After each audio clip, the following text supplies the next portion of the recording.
وبركاته. الحمد لله وحده الصلاة والسلام على من لا نبي بعد أما بعد.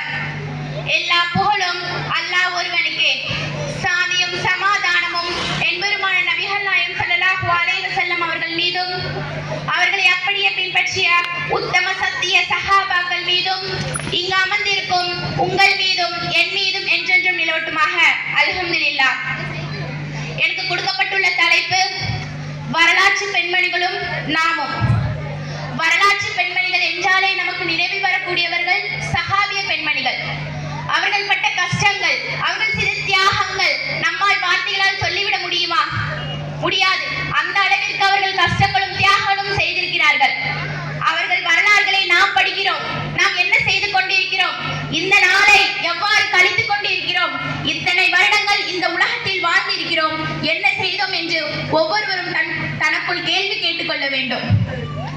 இன்று இருக்கக்கூடிய ஆண்களும் பெண்களும் எந்த நிலையில் இருக்கிறார்கள்? பெற்றோர்கள் இன்னைக்கு பிள்ளைகளுக்கு சொத்துக்களை சேர்க்கிறார்கள், நகைகளை சேர்க்கிறார்கள். உங்கள் பிள்ளைகளுக்கு மறுமை வாழ்விற்காக என்ன நல்ல ஒழுக்கங்களை சொல்லிக் கொடுத்தீர்கள்? சொர்க்கத்தில் செல்வதற்காக நல்ல விஷயங்களை சொல்லிக் கொடுத்தீர்களா? இன்னைக்கு சில பெற்றோர்களிடம் போய் உங்க பிள்ளை இந்த தவறு செஞ்சுட்டா அப்படின்னு போய் சொன்னா, இன்னைக்கு ஒரு பெற்றோரிடம் போய் உங்க பிள்ளைங்க அந்த தவறு செஞ்சுட்டாங்க அப்படின்னு சொன்னா, அந்த பெற்றோர் சொல்றா, என் மகன் இவ்வாறு செய்யவில்லை, என் பிள்ளை இவ்வாறு செய்யவில்லை என்று சர்வ சாதாரணமாக கூறுகிறார்கள். அவர்கள் கல்லூரியில் என்ன அட்டூழியங்கள் செய்கிறார்கள் என்று உங்களுக்கு தெரியுமா?